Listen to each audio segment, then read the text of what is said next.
नमस्कार दोस्तों, राधे राधे। मैं नंदनकरण होमस्टे मुक्तेश्वर से। बाबा से कहा, नंद बाबा अब तो जब तक तुम्हारी संतान नहीं हो जाएगी तब तक हम यहाँ से कहीं जाएंगे नहीं।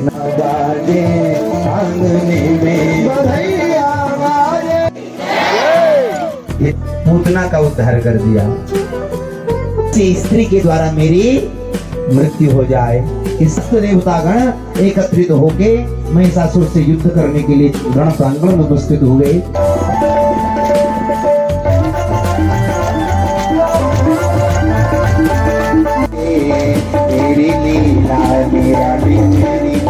को चला दिया और चक्र के चलते ही महिषासुर का सर महाराज धड़ से विदीर्ण हो गया। सनातन धर्म की जय हो। ओम नमः। नमस्कार दोस्तों, राधे राधे। मैं नंदनकरण होमस्टे मुक्तेश्वर से आप सभी का हार्दिक स्वागत करता हूँ अपने यूट्यूब चैनल नंदनकरण होमस्टे में। तो आज हमारे घर में जो भागवत कथा चल रही है, श्रीमद देवी की भागवत कथा, उसका 6वां दिवस है। तो छठे दिन की कथा आज होनी है। तो जस्ट तैयारियां चल रही हैं, सुबह की पूजा हो चुकी है और हम लोग अभी ये माला बना रहे हैं। माला का निर्माण चल रहा है, ये देख सकते हैं। तो ये माला व्यास जी के लिए और जो भागवत जी हैं हमारे पीछे देख सकते हैं, उनको ये चढ़ाई जाती है रोज़, और नित्य नए जो पुष्प आते हैं उनकी माला बनानी। तो आज की कथा में चलिए प्रवेश करते हैं और बने रहिए हमारे साथ में, पूरी वीडियो को एंजॉय कीजिए। चलिए शुरू करते हैं आज का ब्लॉग। चलिए शुरू करते हैं आज के इस ब्लॉग को। अभी भागवत कथा हमारी जस्ट स्टार्ट होने वाली है, तो लोगों का आना प्रारंभ हो चुका है। तो जितने भी लोग आ रहे हैं सभी को यहाँ पे तिलक लगा करके पंडित जी उनका स्वागत कर रहे हैं।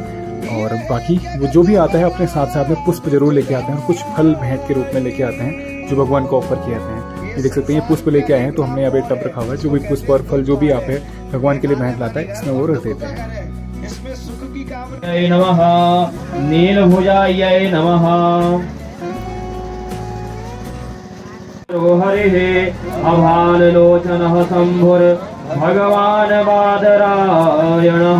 ओम दग्गो हवे प्रजननं मे असोदसवेरगो सर्वगण गोसत्ताय आत्मसारथि जग पावन पुराण की मत चरित्र विचित्र कान की, मत चरित्र विचित्र कान की।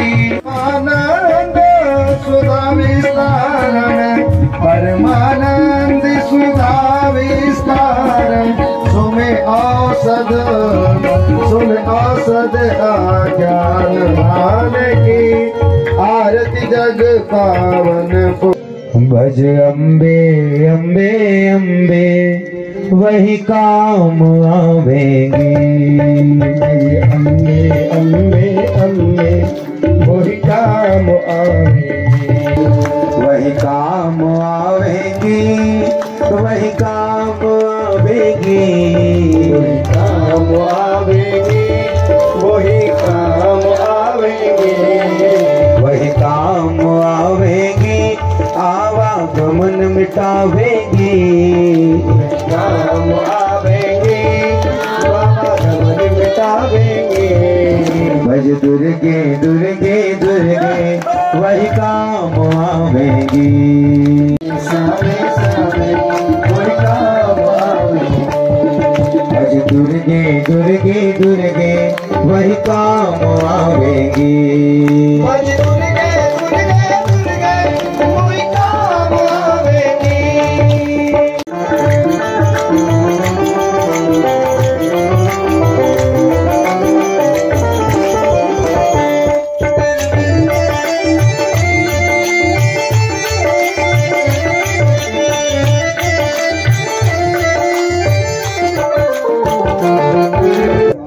नंद बाबा ने उनकी सेवा की। उन्होंने वरदान दे दिया कि भाई नंद बाबा पुत्रवान भव। नंद बाबा ने कहा बुढ़ापे में क्या लाला होगा भाई। तो भाई ऐसा सुनकर के जितने भी महात्मा गण थे उन्हें आश्चर्य हुआ। कहते हैं इतना आश्चर्य हुआ कि उसी क्षण नंद बाबा से कहा, नंद बाबा अब तो जब तक तुम्हारी संतान नहीं हो जाएगी तब तक हम यहाँ से कहीं जाएंगे नहीं। नंद बाबा ने कहा ठीक है, भोजन इत्यादि की चिंता मत करना, तुम भोजन इत्यादि ग्रहण करो, तुम्हारे लिए कोई वस्तुओं की कमी नहीं होगी। और महात्मा लोग कहने लगे हम भी तुम्हारे लिए संतान गोपाल मंत्र का जप करेंगे, निश्चित तुम्हारी संतान होगी। और देवताओं की और ब्राह्मणों की, महात्माओं की वाणी सत्य हुई। नंद बाबा के प्रारब्ध न होने के बाद भी नंद बाबा के घर पुत्र प्राप्त हो गया। तो महाराज जैसे ही पुत्र प्राप्त हुआ, नंद बाबा को जैसे ही ज्ञात हुआ, नंद बाबा बड़े प्रसन्न हो गए और प्रसन्न होकर के खुशी में नाचने लगे। संपूर्ण ब्रजवासी नंद बाबा के घर बधाई लेकर के आने लगे। नंद बाबा बधाई हो, आपके घर में पुत्र ने जन्म लिया है। सब बड़े प्रसन्न हो गए, क्योंकि सबने पहले ही संकल्प लिया था। सबने बड़े सुंदर सुंदर लहंगा चुनरी महाराज पहले ही सिलवा ली थी कि हम जाएंगे और नंद बाबा के घर हम इसी लहंगा चुनरी में बधाई देने जाएंगे। तो सब सामग्री एकत्रित करके मेरी माताओं सबने नंद बाबा के घर बधाई देने के लिए गए। तो सब एकत्रित हो गए और एकत्रित होकर के आज नंद बाबा के घर में बधाई गाई जाने लगी, बधाई बजाई जाने लगी और बधाई बांटी जाने लगी। बधैया बाजे आंगने में, बधैया बाजे आंगने में, बधैया बाजे आंगने में, बधैया बाजे आंगने में, बधैया बाजे आंगने में, बधैया बाजे आंगने में, बधैया बाजे। सभी लोग तालियां बजाते हुए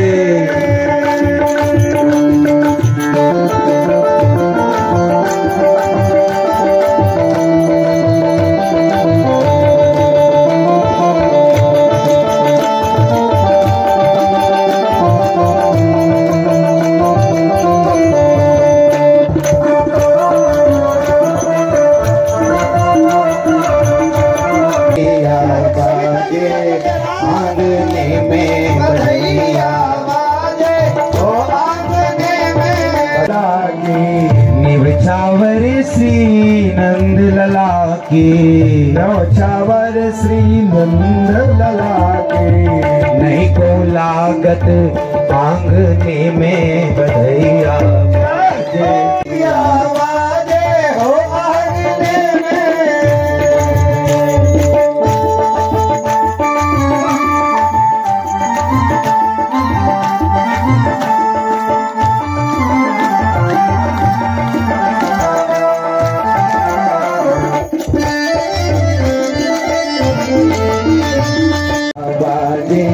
आंगने में, बधैया बाजे हो आंगने में, बधैया बाजे आंगने में, बधैया बाजे हो आंगने में, बधैया बाजे आंगने में, बधैया बाजे हो आंगने में, बधैया बाजे आंगने में, बधैया बाजे हो आंगने में, बधैया बाजे आंगने में, बधैया बाजे हो आंगने में।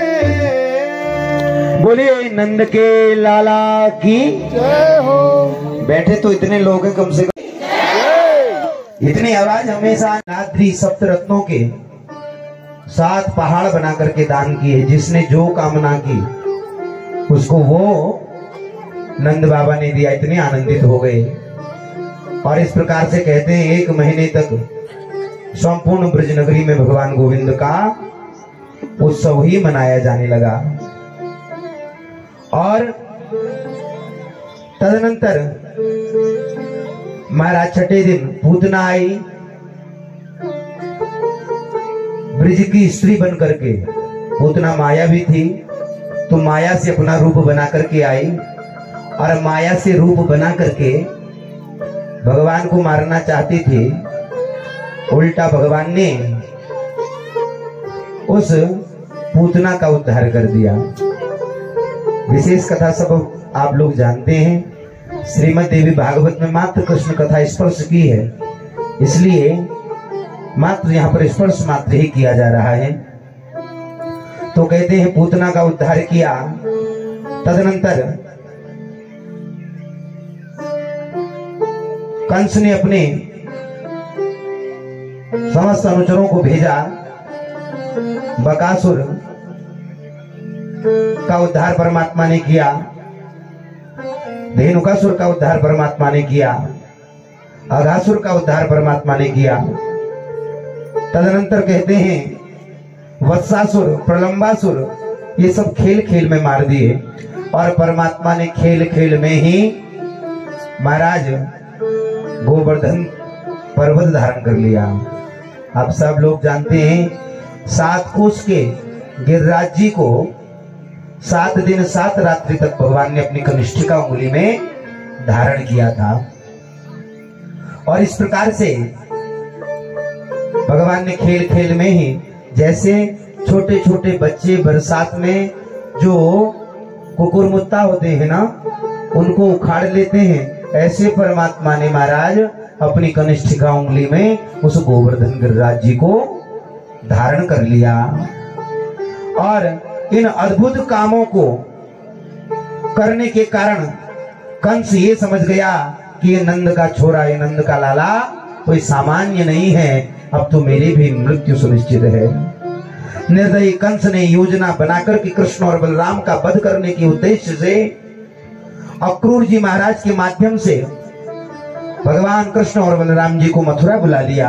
मथुरा पहुंच करके सर्वप्रथम भगवान गोविंद ने और बलराम जी ने धोबी को मारा, धनुष तोड़ा, कुबलिया पीड़ हाथी जिसमें 10,000 हाथियों का बल था उसका विनाश किया, उसके दांत तोड़ करके रंगमंच में प्रवेश किया और तदनंतर चाणूर और मुष्टिक आदि श्रेष्ठ पहलवानों को भी भगवान ने मार दिया।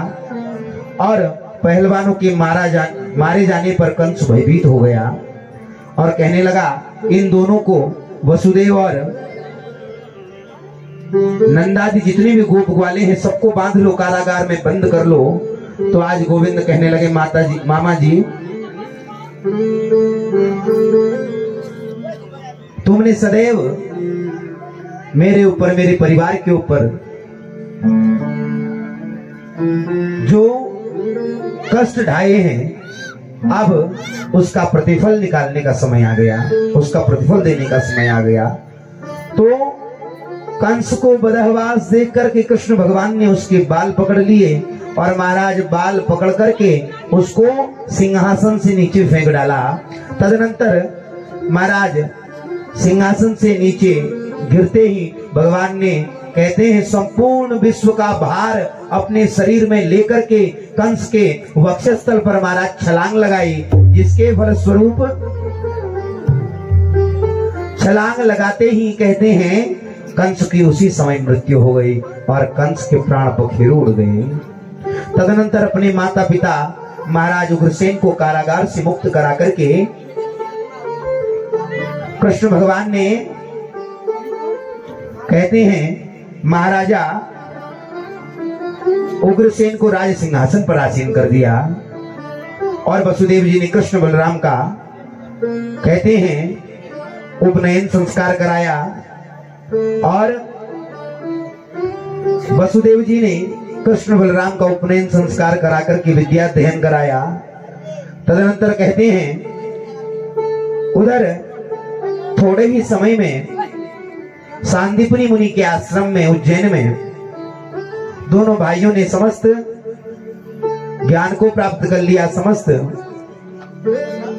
कहते हैं, शिक्षा को, विद्याओं को प्राप्त कर लिया। तदनंतर गुरु दक्षिणा में अपने गुरुजी के पुत्र को पुनः लौटाया और मथुरा में ही निवास करने लगे। तदनंतर कहते हैं मथुरा में निवास करने लगे, तभी महाराज जरासंध को यह ज्ञात हुआ कि भगवान मथुरा में है। तो जरासंध ने क्या किया, संपूर्ण सेना लेकर के, जरासंध कौन है, जरासंध है कंस का ससुर। कौन था? कंस का ससुर। कंस की दो पत्नियां हैं, अस्ति और प्राप्ति। तो पिताजी के पास गई, पिताजी अब हम किसके भरोसे रहे, स्वामी तो हमारे चले गए। तो जब जरासंध को पता चला, क्रोधित हो गया, तो एक बार नहीं, दो बार नहीं, तीन बार नहीं, पूरे 17 बार आक्रमण किया और 17 बार गोविंद ने उसे पराजित किया। कितनी बार पराजित किया? 17 बार पराजित किया। 18वीं बार आया तो भगवान ने सोचा कि देखो संपूर्ण मथुरा नगरी ध्वस्त हो गई है इस बलवान के, इस दैत्य के भय से। तो महाराज मध्य रात्रि में ही समस्त मथुरा वासियों को द्वारिका नगरी का निर्माण करा करके वहां स्थानांतरित कर दिया। और तब कहते हैं उस समय द्वारिका नगरी में स्थानांतरित किया, स्वयं भी जरासंध के समक्ष से भागने लगे। तब भगवान का नाम पड़ा रणछोड़। क्या पड़ा? रणछोड़। तो जब भगवान भाग करके जा रहे थे तो एक कालियवन था, भयंकर सेना लेकर के आया। तो जरासंध ने इसके पीछे उसको लगा दिया, भगवान के पीछे इस कालियवन को लगा दिया। तो कहते हैं तदनंतर भगवान गोविंद एक प्रभर्षण नामक पर्वत था, उसमें प्रविष्ट हो गए और वहीं एक गुफा में मुचकुंद भगवान शयन कर रहे थे, जिन्होंने देवताओं का युद्ध में सहयोग किया था। बहुत थक गए थे, देवताओं ने कहा वरदान मांगो, तो कहा आराम करना चाहते हैं। तो देवताओं ने वरदान दिया, जाओ गुफा में शयन करो, जो तुम्हें जगाएगा वो भस्म ही हो जाएगा। तो भगवान ही लीला जानते थे, भगवान ने क्या किया, गुफा में जाकर के मुचकुंद भगवान को अपनी पीतांबरी उड़ा दी। और वहां जाते ही कालियवन ने जैसे गुफा में प्रवेश किया, कालियवन को ये प्रतीत हुआ जैसे कि भगवान गोविंद वहां पीतांबरी ओढ़ करके एकांत में शयन कर रहे हैं। कहता है मुझे भगा करके तू चलिया, तू ग्वाला यहाँ शयन कर रहा है। महाराज जोर से पैर से मुचकुंद भगवान को प्रहार किया। महाराज उनकी निद्रा भंग हो गई। आंख खोल करके देखा, जैसे ही कालियवन को देखा तो महाराज संपूर्ण कालियवन भस्मीभूत हो गया। तदनंतर महाराज जहां बच्चा उत्पन्न होता है उसको कहते हैं सूतिका गृह। तो सूतिका गृह से उस नवजात बालक का हरण कर लिया और जैसे ही हरण किया मेरी माताओं, आकाश में ले जाकर के समुद्र में फेंक दिया। सोचा ये मर जाएगा, पर महाराज जिसका रक्षक परमात्मा है उसको कोई मार सकता है? नहीं मार सकता। मेरी अम्बे माँ जगदम्बे मेरी फरियाद सुन लेना। अम्बे माँ जगदम्बे मेरी अम्बे माँ जगदम्बे मेरी फरियाद सुन लेना।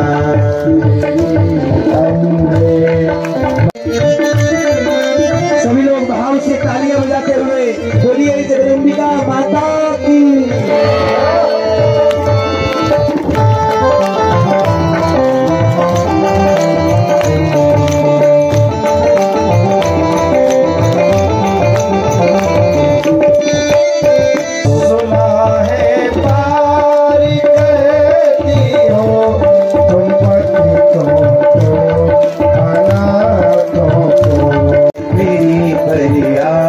सुन लेना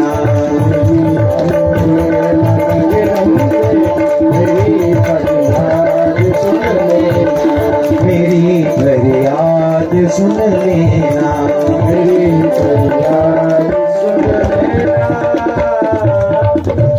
बोलिए जगदम्बिका माता की जय। वो कहने लगा, हे ब्रह्मदेव, यदि आप मुझ पर प्रसन्न हैं तो मुझे वरदान दीजिए। ब्रह्मा जी ने कहा क्या चाहिए? तो कहता है अमरत्वम देहि मे देवा, मुझे अमर बना दीजिए। ब्रह्मा जी ने कहा देखो भाई, इस संसार में कोई भी अमर नहीं है, यहाँ जो पैदा होता है उसका मरण सुनिश्चित है। जो पैदा होता है वो बिल्कुल यहाँ मरता है, आया है सो जाएगा। राजा रंक फकीर, कोई सिंहासन चल चढ़ा और कोई चला, कोई बंधा जंजीर। कोई सिंहासन पर बैठ करके जाता है, कोई जंजीर से बंध करके जाता है, पर ये संसार की सच्चाई है। यहाँ कोई रह सकता है? नहीं रह सकता, यहाँ से तो सबको जाना पड़ता है। तब महिष कहने लगा, मैं चाहता हूं कि मेरी मृत्यु किसी से ना हो। ब्रह्मा जी कहने लगे, आपका जन्म हुआ है तो मृत्यु सुनिश्चित है, अतः इसे छोड़ करके कोई दूसरा वरदान मांग लीजिए। तब महिष ने कहा, न देवान मानुषा दैत्यान मरणम में पितामह पुरुषान न च मे मृत्युर योषा माम का हनिष्यति। कहते तस्मान में मरणम नूनम कामिन्यः कुरु पद्मज अबला हंत माम हंतुम कथम सत्ता भविष्यति। वह महिष कहने लगा, यदि मुझे अमरता का वरदान नहीं दे सकते तो मुझे ये वरदान दे दीजिए कि देवता, यक्ष, किन्नर, गंधर्व, मनुष्य किसी से भी मेरी मृत्यु ना हो। अगर मेरी मृत्यु हो तो भाई जब ये पुरुष ही मुझे कोई नहीं मार पाएंगे तो योषा माम का हनिष्यति, कोई स्त्री मुझे कैसे मारेगी। तो तस्मान में मरणम नूनम कामिन्या कुरु पद्मजा, इसलिए हे ब्रह्मा जी मुझे वरदान दीजिए। अबलाम हंत माम हंतुम कथम सत्ता भविष्यति, किसी स्त्री के द्वारा मेरी मृत्यु हो जाए। किसके द्वारा हो? किसी स्त्री के द्वारा मेरी मृत्यु हो जाए। जब पुरुष, देवता, यक्ष, किन्नर मुझे नहीं मार पाएंगे तो मुझे कौन मार पाएगा? तो कहता है मेरी मृत्यु स्त्री के द्वारा हो जाए। ब्रह्मा जी ने कहा, यदा कदापि दैत्येन्द्र नार्यास्ते मरणं ध्रुवं न नरेभ्यो महाभाग मृतिस्ते महिषासुरा। ब्रह्मा जी ने कहा, हे दानवेंद्र, जब भी तुम्हारी मृत्यु होगी किसी स्त्री से होगी, नरेभ्यो महाभागम मृतिस्ते महिषासुर, कोई मनुष्य तुम्हें नहीं मार पाएगा। उसे वरदान दे करके ब्रह्मा जी अपने लोक को चले गए। इसे सुनकर के राजा वेदव्यास जी से कहने लगे, महिषासुर किसका पुत्र था? यह इतना बलवान कैसे हो गया? तब वेदव्यास जी महाराज कहने लगे, रंभ और करंभ दो भाई थे। ये किसके पुत्र थे? तो कहते हैं, अभी आपने कश्यप ऋषि का नाम सुना था, तो कश्यप ऋषि की अनेकों भार्याएं थी, धनु, काष्ठा, इला, दिति, अदिति, सुरसा। तो एक पत्नी का नाम था धनु। तो धनु के दो पुत्र हुए, रंभ और करंभ। क्या रंभ और करंभ नाम के दो भाई हुए। महाराज बलशाली थे, बलवान थे, दानव कुल में उत्पन्न हुए थे, परंतु महाराज सब कुछ तो इनके पास था, परंतु संतान का अभाव इनको हो गया। सबको सब कुछ परमात्मा नहीं देते ना, तो इसीलिए संतान का इनको अभाव हो गया। तो बड़ी दुखी हुए, तो संतान प्राप्ति की चिंता करने लगे। तो एक बार जो रंभ है उसने, कहते हैं, एक दूध वाले बट वृक्ष के नीचे बैठ करके 5 अग्नियों की स्थापना करके उसके बीच में बैठ करके भरी जेठ की दोपहरी धूप में वो भयंकर पंचाग्नि सेवन करते हुए तपस्या की। और जो रंभ का भाई करंभ है, करंभ ने पवित्र, जहां पर 5 नदियों का जल मिलता था, ऐसे 5 नद के जल में डूबकर अनेक वर्षों तक तप किया। और महाराज इतनी भयंकर तपस्या की कि कहते हैं इंद्र ने उनको देख करके, महाराज इंद्र के मन में भय व्याप्त हो गया, ये कहीं मेरे इंद्रासन को मांगने के लिए तो तपस्या नहीं कर रहे। तो इंद्र ने क्या किया, एक मगरमच्छ बन करके वो जल में गया, पंचनद में गया और महाराज करंभ का पैर खींचते हुए ले गया। उसने जल में ही करंभ का प्राणांत कर दिया, करंभ को मार डाला। तदनंतर कहते हैं, जब रंभ ने यह समाचार सुना तो तपस्या करते करते कुपित हो गया और इतना क्रोधित हुआ, उसने बाएं हाथ से अपने सर के बाल पकड़े और दाएं हाथ से महाराज तलवार पकड़ करके यूं ही काट देना चाहता था। उसी समय अग्निदेव प्रकट हो गए। तो कहते हैं, जैसे ही रंभ अग्निदेवता से वरदान प्राप्त करके आया तो महाराज तत्क्षण उस रंभ ने वहां पर एक बड़ी ही सुंदर महिषी को देखा। महिषी मतलब भैंस को देखा। तो भैंस का नाम था त्रिहारिणी। यद्यपि देवी भागवत में तो नाम नहीं है, अन्य जगह पर है। तो इस महिषी का नाम क्या था? त्रिहारिणी। तो महाराज इस त्रिहारिणी महिषी को देख करके ये रंभ का मन विचलित हो गया और उस महिषी को देख करके आकृष्ट हुआ और वो किसी अन्य स्त्री को छोड़ करके उसी महिषी पर आसक्त होकर के उससे प्रणय निवेदन किया। महिषी भी उस पर आसक्त हो गई रंभ पर और दोनों ने प्रसन्नता पूर्वक तत्काल भ्रमण किया, विहार किया।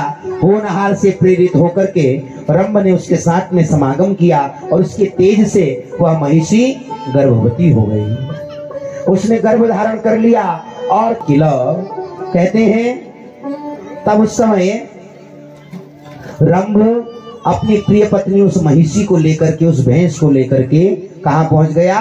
पाताल लोक पहुंच गया और पाताल लोक में जाकर के वहां अपनी प्रिय पत्नी महिषी का रक्षण करने लगा। एक दिन क्या हुआ, एक दूसरे महिष ने इस त्रिहारिणी महिषी को देख करके वो आकृष्ट हो गया, कामासक्त होकर के इस भैंस के पीछे भागने लगा और महाराज यह भैंस अपने प्राणों की रक्षण के लिए, अपने प्राणों को बचाने के लिए भागने लगी। तो कहते हैं उस महिषी को कामासक्त एक महिष ने दौड़ा लिया। तो यह देख दानवराज रंभ ने उसे मारने के लिए कठोर प्रहार किया। दूसरी तरफ उस महिष ने भी अपने विशाल सींगों से इस रंभ पर प्रहार किया और कहते हैं रंभ पर प्रहार करते ही रंभ घायल हो गया और महाराज ऐसा घायल हुआ कि वह मृत्यु को प्राप्त हो गया। वह मृत्यु को प्राप्त हुआ। तो रंभ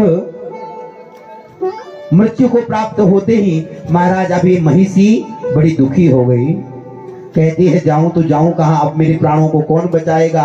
तो आगे आगे यह महिषी भागने लगी। इसके पति रंभ की तो मृत्यु हो गई और जो एक कामासक्त भैंस था, ये भैंसा महिष उस महिषी के पीछे भागने लगा और तभी आगे यक्षों का एक झुंड बैठा हुआ था। यक्षों के पास जाकर के अपने प्राण रक्षा की निवेदन किया, प्रणति प्रार्थना की कि मेरे प्राणों की रक्षा करो। तब यक्षों ने उस महिष को मार डाला और तब रंभ को चिता पर रखा जलाने के लिए। जैसे ही अग्नि प्रदान की तो ये महिषी भी अपने शरीर को उसमें जलाने के लिए कूद पड़ी।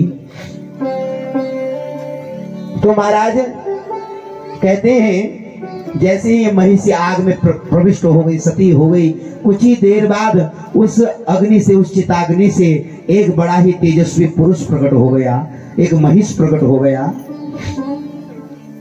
और कहते हैं और दूसरा शरीर धारण करके एक बालक और उत्पन्न हो गया। तो दो पुरुष उसमें से उत्पन्न हुए, एक हुआ महिष और एक हुआ रक्त बीज।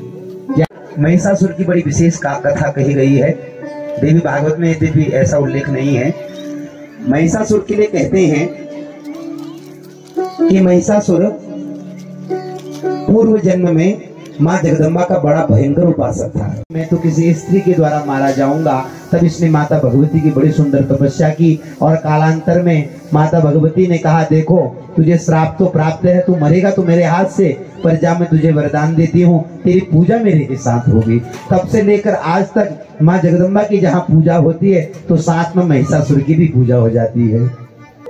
कहते हैं मरते समय जो रंभ था वो इसी महिषी का ध्यान कर रहा था। तभी देववसात अग्नि में से यह महिषासुर उत्पन्न हो गया था, क्योंकि व्यक्ति मरते समय जैसी कामना करता है उसकी वो कामना परिपूर्ण हो जाती है, अगले जन्म में फिर वही मिलता है। ईश्वर ने वरदान प्राप्त कर लिया तो अब महाराज उसने समस्त लोगों को अपने बाहुबल से जीत करके अपने अधिकार में कर लिया, समस्त पृथ्वी लोक को जीत लिया। समस्त दानव उस महिषासुर की सेवा में रहते थे उसने संसार में एक छत्र राज्य स्थापित करने के बाद में महाराज उसने इतने पाप वृत्ति को बढ़ा दिया कि कोई भी पूजा पाठ भजन महाराज करना नहीं चाहता। उसने सारे अच्छे कर्मों के लिए, यज्ञ के लिए, पूजन के लिए, भजन के लिए सब प्रतिबंध लगा दिया। तो उस दैत्यराज ने दूत को बुला करके उससे कहा, जाओ मेरा दूत कार्य करो और देवताओं के राजा इंद्र से कहो, मुंच स्वर्गम सहस्राक्ष, हे सहस्राक्ष, हे इंद्र, अभी तुम स्वर्ग लोक को छोड़ दो और जहां तुम्हारा मन करे वहां चले जाओ, अथवा हमारे राजन महिषासुर की सेवा करो तो तुम्हें छोड़ देंगे। दूत का संदेश सुनकर के इंद्र ने कहा, तू अपने स्वामी से जाकर के कह दे, यदि उसकी युद्ध करने की इच्छा है तो शीघ्र आकर के मुझसे युद्ध कर ले। हे दानव, तुम सिंहों के बल सिंहों के बल से अपने आप को सबसे ज्यादा बलवान समझते हो, परंतु तुम्हारे अंदर बिल्कुल भी बल नहीं है। मैं तुम्हारे सिंहों को उखाड़ करके एक सुदृढ़ धनुष बनाऊंगा। अतः हे अभिमानी महिषासुर, शीघ्र ही तुम अपने युद्ध की इच्छा को पूरी कर लो। ना हम इंद्र ने उसके बाद में ब्रह्मा जी के पास जाकर के अपनी परेशानी बताई। ब्रह्मा जी उनको लेकर के शंकर भगवान के पास गए और महिषासुर के विषय में बताया कि वह भूमंडल पर उत्पात मचा रहा है। तब देवताओं ने कहा कि हे शंकर भगवान, सुत्वा तम देव देवे समकार्यम प्रोवाच चात्मनः महिषात् तद भयम चोग्रम वरदान मदोददात तदाकरणे वयम तस्य विष्णुदेवानुवाचः करिष्यामो वयम युद्धम हनिष्याम्यस्तु दुर्जयम। कहते हैं उन देवादिदेव भगवान शंकर की स्तुति की। तब शंकर भगवान भी उनको लेकर के भगवान नारायण के पास आ गए। नारायण को प्रणाम करके सबने अपना उद्देश्य बताया कि महिषासुर से उत्पन्न उग्र भय के बारे में, हे नारायण, आप हमारे कष्ट को दूर कीजिए। तो महाराज कहते हैं, देवताओं ने कहा, चलिए इंद्र, हम आपका सहयोग करेंगे, जैसे भी होगा उस महिषासुर से युद्ध करेंगे। देवतागण एकत्रित होके महिषासुर से युद्ध करने के लिए रण प्रांगण में उपस्थित हो गए। और कहते हैं तब ब्रह्मा जी हंस पर, भगवान नारायण गरुड़ पर, शिव जी वृषभ पर, इंद्र ऐरावत पर, इस प्रकार से संपूर्ण सेना लेकर के उन्मत्त महिषासुर की सेना के सामने भिड़ गई। महाराज युद्ध होने लगा। बाण, तलवार, सूल, शक्ति, तोमर, हल आदि हथियारों से भयंकर युद्ध होने लगा। यमराज से ताम्र का भयंकर युद्ध हुआ। ताम्र भी अंत में मूर्छित होकर के संग्राम भूमि पर गिर पड़ा। जैसे ही महिषासुर ने ताम्र को मूर्छित देखा तो हाथी पर सवार होकर के अपने बाहुमूल से प्रहार किया। तो कहते हैं लेकिन इंद्र ने वज्र से उसकी गदा को काट करके फेंक दिया। महिषासुर का क्रोध बढ़ने लगा। महिषासुर तीव्र तलवार लेकर के इंद्र पर प्रहार करने लगा। दोनों का भयंकर युद्ध होने लगा। महिषासुर ने क्रोधित होकर के कहते हैं महाराज, दैत्य महिषासुर ने संपूर्ण जगत को नष्ट कर देने वाली, मुनियों को भी मोहित करने वाली मोह कारिणी सांबरी माया का तत्काल प्रयोग किया। देवतागणों से प्रभावित हो गए। सभी देवता उससे पराजित हुए। वह इंद्र पद पर विराजित रहा। और तदनंतर कहते हैं देवता दुखी होकर के ब्रह्मा जी के पास दुखड़ा रोने लगे। तब समस्त देवताओं ने, कहते हैं, उस समय दुखी होकर के ब्रह्मा जी की चरण शरण ग्रहण की। ब्रह्मा जी भगवान नारायण के पास ले गए। भगवान ने कहा, हे ब्रह्मा जी, ये सब आपके वरदान के कारण हो रहा है। यदि आप वरदान नहीं देते तो यह कुछ भी नहीं होता। उस राक्षस का विनाश करने के लिए माँ भगवती स्वयं प्रकट हो जाएंगी। तो तब कहते हैं उस समय, हे देवताओं, सभी एकत्र होकर के अपने अंदर जो विराजित वो शक्ति है, वो तेजोंश है, वो तेजांश का स्मरण कीजिए। अपने तेजांशों से प्रार्थना कीजिए। हमारी स्त्रियां भी प्रार्थना करेंगी। अब तो वो माँ भगवती ही हमारे पाप ताप संताप को मिटा सकती है, हमारे दुख को मिटा सकती है। इसलिए आप तो माता भगवती से ही प्रार्थना कीजिए। आदर से देखा दे मेरी माँ, तुझे तेरे लाल बुलाते हैं, बुलाते हैं। आदर से देखा दे मेरी माँ, तुझे तेरे लाल बुलाते हैं। आदर से देखा दे मेरी माँ, तुझे तेरे लाल बुलाते हैं।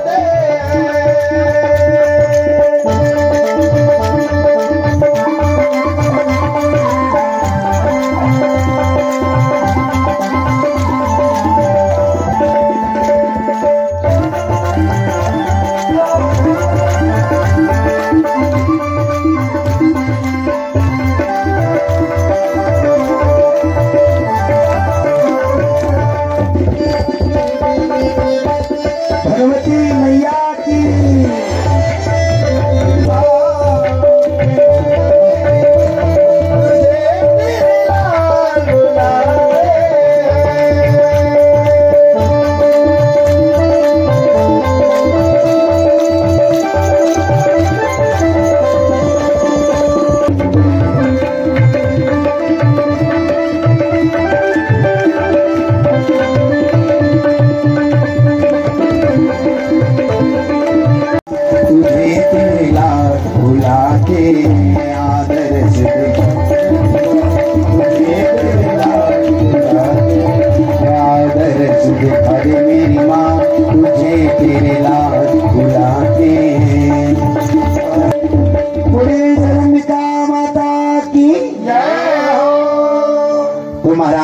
आज उस तेजो राशि से सुंदर आकार वाली दिव्य रूप वाली संपन्न माता भगवती स्त्री रूप में प्रकट हो गई।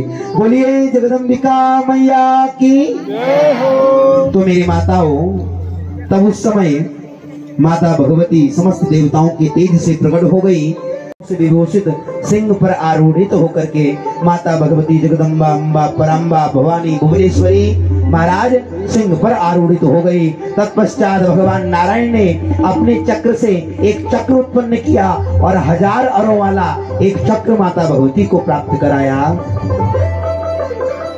और शंकर भगवान ने त्रिशूल, वरुण जी ने शंख, पवन देव ने बाणों से भरा तरकस, इंद्र ने वज्र, यमराज ने कालदंड, ब्रह्मा जी ने गंगा जल से भरा कमंडल और काल ने खड्ग। इस तरह समस्त देवताओं से अलौकिक अस्त्र शस्त्र वस्त्राभूषण ग्रहण करके विभूषित उन देवी की सभी देवताओं ने अलौकिक स्तुति की है। महाराज देवताओं को आश्वासन दे करके कि मैं महिषासुर का विनाश करूंगी, ऐसा विचार करके कहाँ आ गई? रण प्रांगण में आ गई। महिषासुर स्वयं अपनी सेना लेकर के माता जगदम्बा के समक्ष प्रकट हुआ। और महाराज वैसे तो था भैंसा, पर सुंदर माया से अपना रूप बना करके आया सुंदर। अब महाराज बुद्धि तो दैत्य की बुद्धि थी, अपना तो सुंदर बन गया, पर महाराज अपने सींग हटाना भूल गया। अब सर पर सींग लेकर के युद्ध करने के लिए आ गए और कहता है, देवी इतनी सुंदर तुम हो और दूसरा सुंदर मैं हूं, इससे अच्छा मुझसे विवाह कर लो, तुम्हें मार करके क्यों मैं पाप का भोगी बनूं। तम तो कहने लगा, हे सुलक्षणी, तुम मेरी पटरानी बन जाओ, मैं तुम्हारा दास हूं। और माता भगवती कहने लगी, मेरे मन में कभी ये विषय विकार भोग की इच्छा होती ही नहीं है। तुम देवताओं के साथ में बैर भाव यदि नहीं छोड़ सकते तो मेरे साथ में युद्ध करो, क्योंकि समस्त देवताओं ने तुम्हारा नाश करने के लिए मुझे यहाँ भेजा है। उस समय माता भगवती के ऊपर बाणों की वर्षा करने लगा। और जब बाणों की वर्षा करने लगा तो कहते हैं माता भगवती ने अपने कराल बाणों से उसके बाणों को काट दिया। महिषासुर दैत्यों को मरा हुआ देख करके माता जगदम्बा के ऊपर भयंकर कराल बाणों से युद्ध करने लगा। क्रोध के वशीभूत होकर के अपने लौह मुख सुतीक्ष्ण बाणों को माता भगवती ने महिषासुर के ऊपर चलाना प्रारंभ कर दिया। तो माँ जगदम्बा कहती है व्यर्थ अभिमान मत कर, मैं अभी मधुमध्य पी करके देवताओं को कष्ट देने वाले तेरे सर को काट डालूंगी। मीठे से द्राक्षासव का पान करके माता भगवती के अधरोष्ट लाल हो गए और माता भगवती ने त्रिशूल उठा करके उस महिषासुर के ऊपर झपट पड़ी और महाराज देवी के आघात से महिषासुर पृथ्वी पर गिर पड़ा। युद्ध भूमि में उस अपने दारुण चक्र को चला दिया और चक्र के चलते ही महिषासुर का सर महाराज धड़ से विदीर्ण हो गया। बोलिए जगदम्बिका माता की। परदनी शैल सुदे, परदनी शैल सुदे। बोलिए महिषासुर मर्दनी मैया की। जोर से जयकारा लगाइए। बोलिए भगवती मैया की। बोलिए जगदम्बिका मैया की। दुर्गति नाशिनी दुर्गे जय जय, गति नाशिनी दुर्गे, काल विनाशिनी काली जय जय, कुमार माँ ब्रह्माणी जय जय, कुमार माँ ब्रह्माणी जय जय, कुमार माँ ब्रह्माणी जय जय, कुमार माँ ब्रह्माणी जय जय।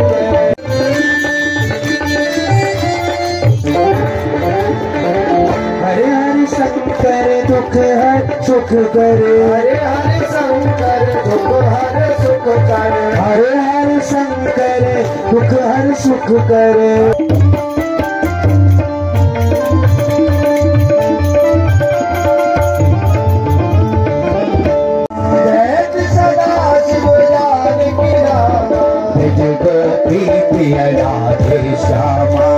तालियां लगाते हुए तो हाथ खोल देंगे। तुम हो जगदम्बे काली, हे दुर्गे कंबल वाली, तेरे ही घोड़े गावे आरती। ओ मैया सब उतारे तेरी आरती। सनातन धर्म की जय हो। ओम नमः पार्वते पते, हर हर हर महादेव हर। रोग हर, शोक हर, दुख हर, दारिद्र हर, कष्ट हर, काल हर, हर हर महादेव हर। और कथा समापन के पश्चात सभी लोग यहाँ पे प्रसाद पा रहे हैं, सभी को प्रसाद वितरित किया जा रहा है। तो हलवा प्रसाद और चाय का प्रसाद यहाँ पे हमने रखा हुआ है, जो सभी भक्त यहाँ पर आकर के, अलग से खेत है जो पंडाल के बिल्कुल ऊपर वाले उसमें है, यहाँ पे आकर के सभी भक्त एक एक करके प्रसाद ले रहे हैं। तो आज सभी के लिए सिटिंग का अरेंजमेंट कर रखा है, क्योंकि यहाँ पे बैठ करके ही प्रसाद लेना ज़्यादा उचित होता है। तो सभी लोग इस तरह से बैठ करके ये माताएं प्रसाद ले रही हैं।